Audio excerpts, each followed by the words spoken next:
So good morning to everyone joining from my side of things. Good evening or good night for everyone around Sam, and happy whatever time of day it is for those of you in the middle. My name's Bethany Keats, and I'm based in the northeast of Australia in a regional city called Townsville. It is customary in Australia to begin events and presentations with what we call an acknowledgement of country. This is done to show respect to and the protocols of Aboriginal and Torres Strait Islander peoples who are the first inhabitants of what we now call Australia. Here in Townsville, there are two traditional owner groups, the Bindal and the Wulgurukaba people, and I'm currently on the custodial land of the Wulgurukaba people, and I pay my respects to their elders past, present, and emerging. By day, I work in communications and higher education policy, and by night, because if you're going to research the Gothic, you may as well do it by night, I'm a PhD student in creative writing and history at James Cook University. My thesis is looking at plausibility in family history biofiction while exploring the use of Australian Gothic as a storytelling device. The two case studies I'll be talking about today are novels that have come up as part of my exploration of the Australian Gothic. And the reason I've chosen these two is that they both come with an exegesis, so they are particularly relevant to me as a creative writing researcher. And given that, I would also like to give a quick shout out to any fans of Roland Barthes and the death of the author. It's not something I subscribe to. It would make my entire discipline incredibly difficult. I'd also like to mention that I will be reading the text on the slides in the interest of accessibility. And I also realize that some people like to listen to these talks while they're doing some chores or whatnot, getting ready for bed for those of you in a later time zone. And I don't want you to be running to the screen to read things, but don't worry. I have not scripted this, it's just the block quotes. The first case study today is The Secret River by Kate Grenville, which was published in 2005 by Text Publishing in Australia. It's quite well known in Australia and has been made into both a play and a TV series. The cover image you can see there is the series tie-in. It's historical fiction inspired by the life of the author's great-great-great-grandfather, who arrived in Australia as a convict, but who won his freedom and later became a successful businessman. It was written as part of her PhD, so we're talking about Dr. Kate Grenville. The novel is accompanied by a memoir published the following year called Searching for the Secret River, where Grenville talks through the basis and the creation of the novel, The Secret River. The second novel I'll be looking at today is The Salt Madonna by Catherine Noske, published in 2020 by Picador, an imprint of Pan Macmillan, or rather, as above, Dr. Catherine Noske, as this book is adapted from the creative artifact written for her 2013 PhD from Monash University, titled The Call of Salt, White Australian Writing and Anxieties of Landscape. This novel tells the story of a woman's return to her hometown, a fictional island off the south coast of Australia, and the community's slow descent into madness. I will try to avoid spoilers, although if you know much about Australian history, there aren't many spoilers in The Secret River. But to start things off, I'd like to give an overview of the Australian Gothic, because I don't want to assume that everyone is familiar with it. After all, it might sound a bit strange to people who are familiar with the traditional English Gothic, who associate it with things such as castle ruins. And to have a Gothic tradition in a country that is severely lacking in this kind of architecture might sound a bit strange. We don't have castle ruins, we have landscapes. And we don't have ghosts in the traditional sense, but hauntings of a different kind, which is one of the things I'll be taking a deep dive into today. You're quite possibly thinking of Joan Lindsay's Picnic at Hanging Rock or Peter Weir's film adaptation of the same. Classic Australian Gothic. There are also subgenres of the Australian Gothic, including Indigenous Australian Gothic, Tasmanian Gothic, and Tropical Gothic. But the overall Australian Gothic can be broken down into three key themes. As I have mentioned, the most pervasive theme of the Australian Gothic is landscape. Landscape is used as a way to evoke a feeling of unease and isolation, whether through vast open spaces or the claustrophobia of closed-in trees. However, it is not limited to regional and rural settings. Australian Gothic settings can also be urban or suburban, bringing disquiet to the otherwise seemingly perfect home or neighbourhood. The second theme of Australian Gothic will be familiar for most of you, and that's the feminine. Female Gothic themes are commonplace in Australian Gothic texts as an anxiety around gender relations in a hyper-masculine culture. There is also a flip side of this, which can be seen in the novel and its film adaptation, Wake in Fright by Kenneth Cook, which is rife with toxic masculinity. However, today, I'll most be looking at the female Gothic elements as they're arguably more profound for this genre. And the third theme is of anxiety around colonialism and the forced settlement of Australia by the English. This theme garners controversy around the othering of First Nations Australians, and something which the Secret River has been accused. However, I argue that this controversy is an integral part of the theme. If it's making you uncomfortable, then perhaps you should be, and furthermore, reflect on that discomfort. As you may be able to sort of tell, all of these themes are interconnected, and I see an overarching question they speak to. Who are we? Who are we as a nation? There is a deep anxiety and unease about not knowing who we are. And to me, the Australian Gothic's overall encompassing theme of identity is where the terror lies.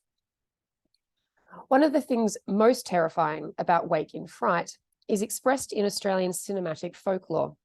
The myth goes that during one of the early screenings, a cinema goer shouted, "That's not us," only to have one of the actors, also in the audience, respond, "Sit down, mate, it is us." Similarly, the controversy surrounding the othering of First Nations people in the Secret River, that is very much us, whether we like it or not. There's lots of analysis on colonial Australian Gothic, and why not? It's older. There's a lot more time for people to have written on it. But that doesn't mean the Australian Gothic is a genre of the past. It is still very much alive in the 21st century, and it is by reading these contemporary novels that, with our modern awareness of Australia's colonial history and critical views of society, that makes the Gothic anxiety and unease even stronger. So our first case study, which is The Secret River by Kate Grenville. Grenville dedicates the novel to the Aboriginal people of Australia, past, present, and future. And she writes in the novel's companion memoir that the novel stems from her own self-reflections about herself, her family, and society's relationship with First Nations Australians. The book opens with a prologue and our protagonist, William Thornhill, on his first night in New South Wales, where he has been transported as a convict. He feels the vastness of his unfamiliar surroundings, nothing more than a flea on the side of some enormous, quiet creature. And we are told that there is no guard, only the living night. Until then, he suddenly comes face to face with a man who appears so precisely out of the night that Thornhill thought the manifestation was tears welling in his eyes. A man completely at home in his surrounds, that he wore nakedness like a cloak, while Thornhill felt skinless as a maggot. One of these men belong here, the other does not. This is our first introduction to First Nations characters in this book, taking the role of what would be ghosts in the English Gothic traditions. They are not ghosts, but they do haunt. They are very much alive, and they haunt Thornhill, and by extension, us. We are transported, pun intended, to London, where we are given the backstory of Thornhill's life and the reason for his transportation to the colony of New South Wales. Due to his trade when in London, Thornhill takes on a job as a ferryman. When he eventually wins his freedom, he takes up land on the banks of the Hawkesbury River. Takes up is a key term here, which is mentioned by Grenville in her memoir and also in numerous interviews, because what it really means is taken. It's stolen. We are told that the Hawkesbury is seen as a dangerous place because it is beyond the town boundaries and into the domain of Australia's original inhabitants. Thornhill and the other English fear it for the risk of being killed. For Thornhill, the haunting is men with spears. For the modern reader, the haunting is knowing what we did to those men with spears. This haunting presence of Aboriginal Australians is part of the controversy of this book. Its very existence, whether it should be allowed to exist as a novel written by a white woman, writing about Indigenous characters, triggers anxiety. The wrongs we committed are deeply rooted in our identity, whether we are consciously aware of it or not, and it takes books such as The Secret River to draw it out. Cultural studies academic Susanna Radston refers to The Secret River as a mirror, reflecting our past back to us. And what could be more terrifying? One of the more prominent ways in which the novel confronts us through language and descriptions plucked straight out of the 19th century.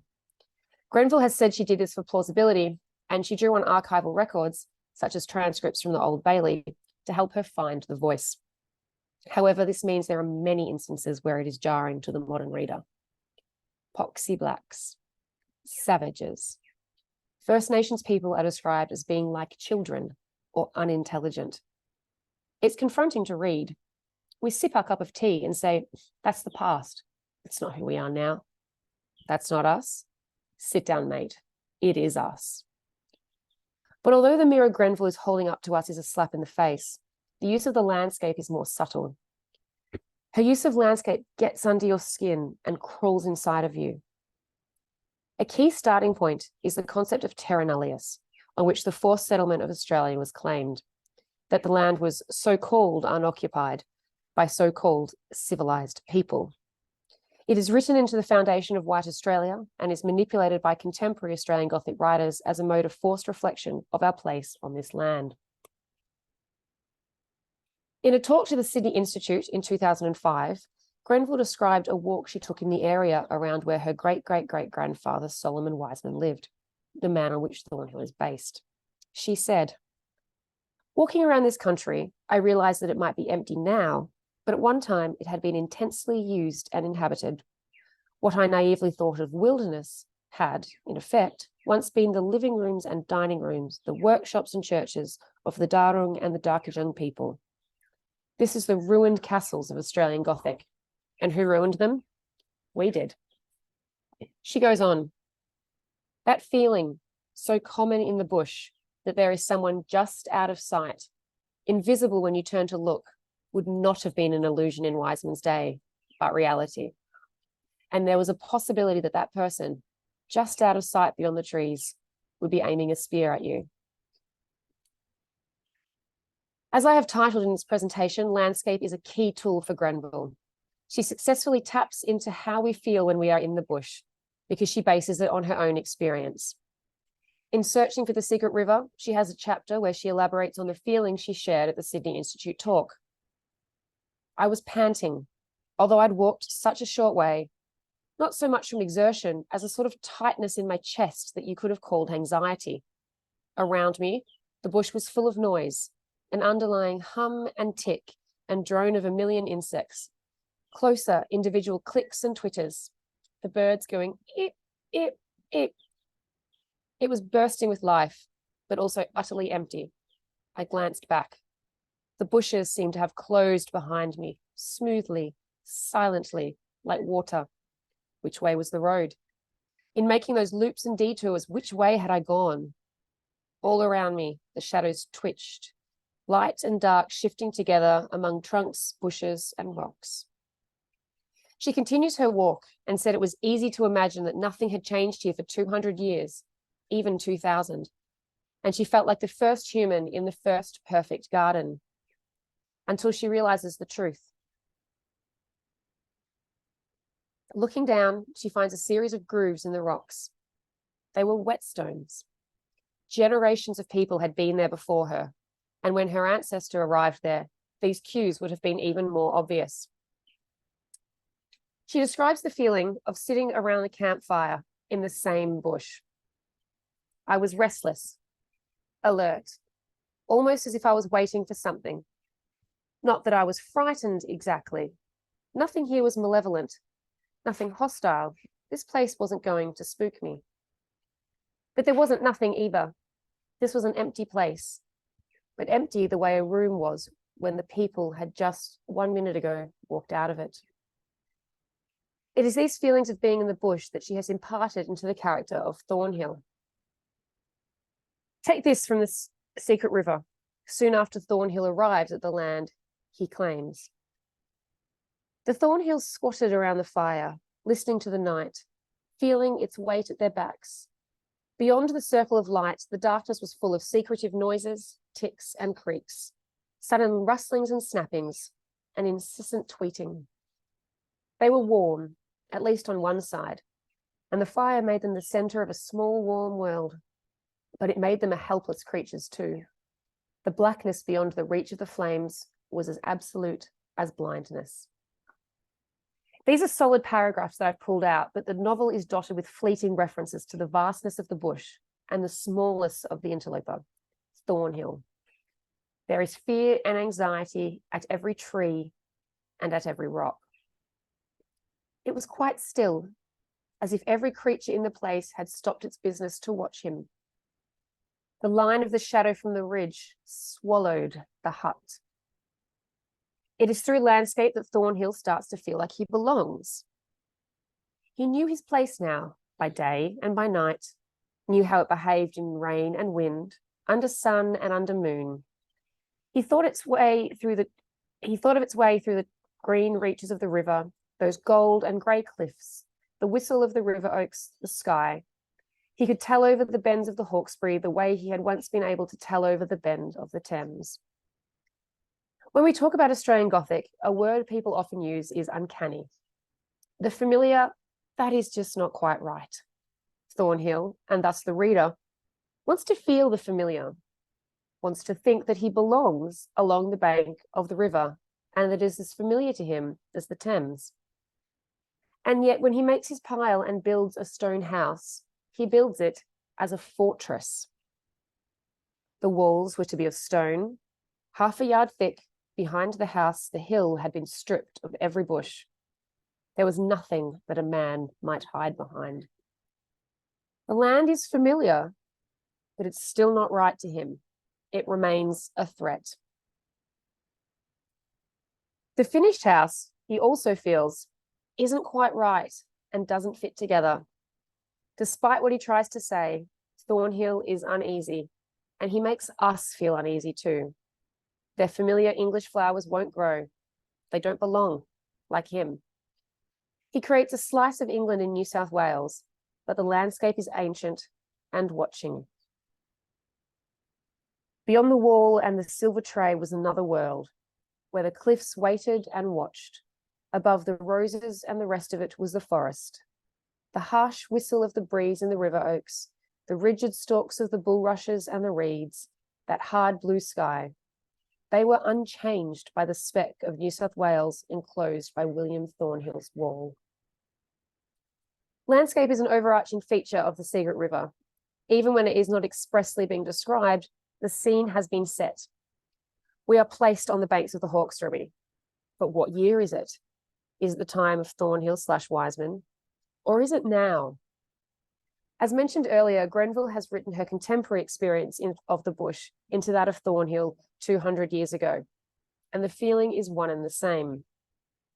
The bush where we can feel like the only person to have ever set foot there, buying into the terra nullius myth, until we are reminded that we are not alone, that there were people here before us, and we massacred them.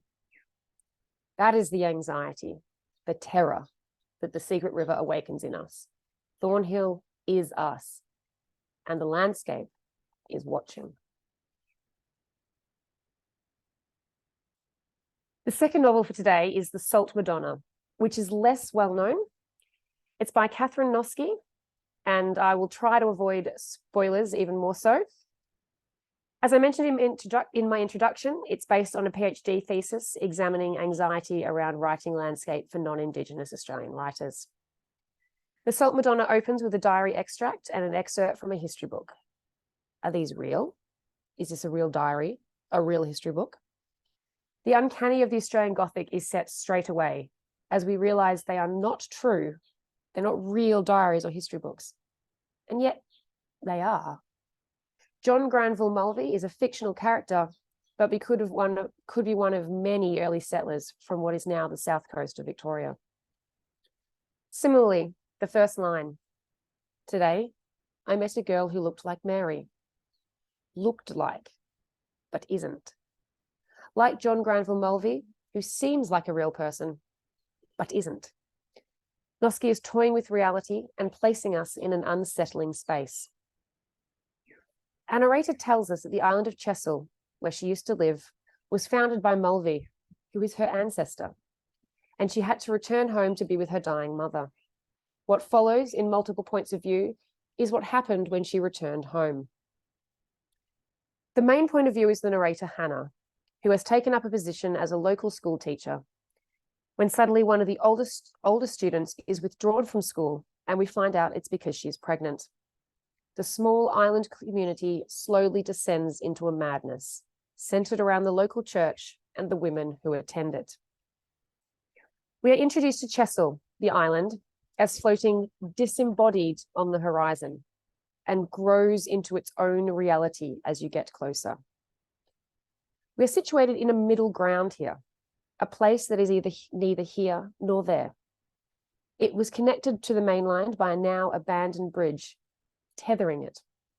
But now it is reached by water, by ferry, a tenuous hold on reality, and a place where the inhabitants are trapped.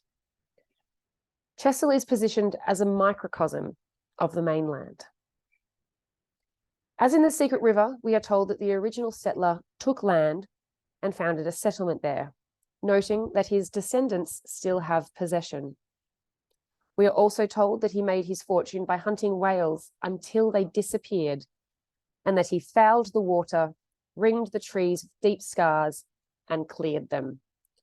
One of his direct descendants remains as a malevolent presence on the island. Noski knows that the landscape can be overwhelming and trigger a mix of emotions, a cognitive dissonance contributing to the feeling of the uncanny.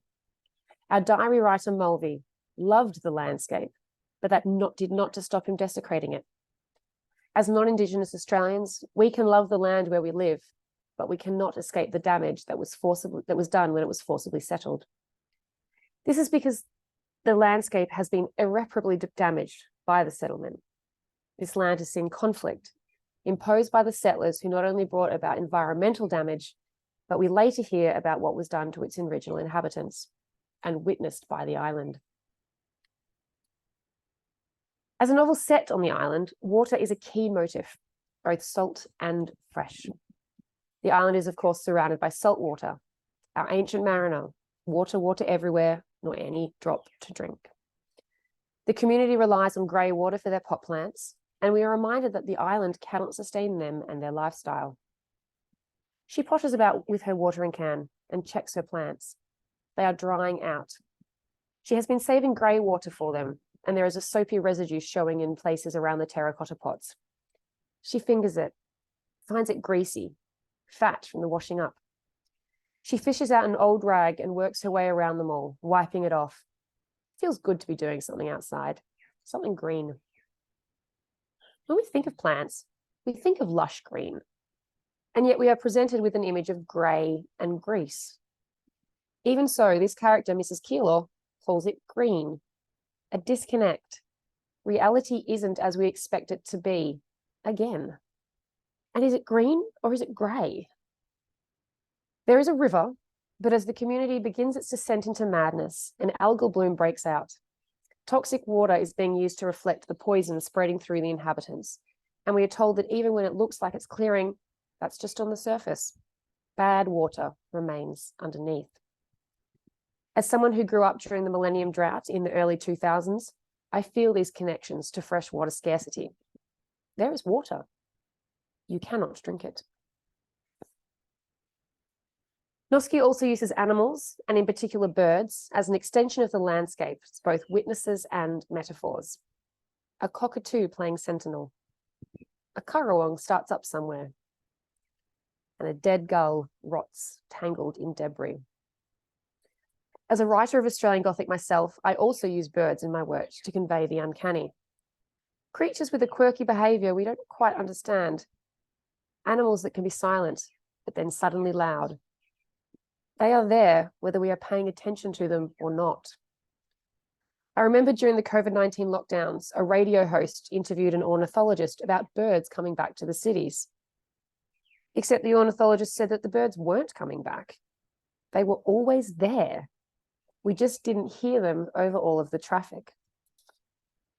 And for my international audience, cockatoos and currawongs are both extremely intelligent. It's no coincidence that Noski chose these two birds. They are both native species, the gull as well. Two are witnessing, and one is dead. The fear experienced by women is a prevalent undercurrent in the Salt Madonna. When reading Mary's point of view, we are disturbed. She never feels safe. Your father will be home soon is a threat, not a statement of fact. When she hangs out with the boys from school, we readers feel uncomfortable. Mary is trapped, just like Mulvey trapped the First Nations woman he mentions in his diary. If we feel uncomfortable about Mary, then we should also feel uncomfortable about the unnamed woman and the discomfort that perhaps we are still monsters. On reading Mulvey's diary and the injustices he committed, Hannah says she sees her family in a new light. It was easy for me to hate him. I can see now how that was misplaced. It was myself that I was hating. He showed me my family in a new light, made me complicit in everything I had previously ignored or denied. In this paragraph, Hannah is us. This is who we are. We are afraid of ourselves. In both the Secret River and the Salt Madonna, we see a settler imposition on the landscape. In the Secret River, the Gothic is present in the fear of what the landscape, in this case the bush, is concealing. An uninvited person imposes himself on the landscape and fears what is hiding in the shadows. In comparison, the Salt Madonna is the Gothic of the tortured landscape, the scars that remain and haunt us, with the knowledge that even though we can love where we live, we held the knife that made those scars. In both, we are confronted with who we are as non-Indigenous Australians. Hannah in the Salt Madonna is self-aware. She is like us, the modern reader, interpreting the diaries of the early settlers. In his diary, that first Mulvey talks about beginnings in this place, starting it.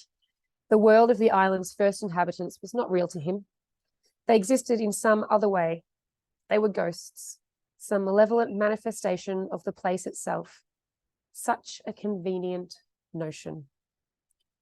You will likely recognize Mulvey in Thornhill, but we need to be able to recognize ourselves in Hannah, to see those convenient notions that we told ourselves and that we continue to tell ourselves, because that is an underlying fear in the Australian Gothic, our fear of what we did, because it is who we are. Our terror is our history and our present that we cannot escape.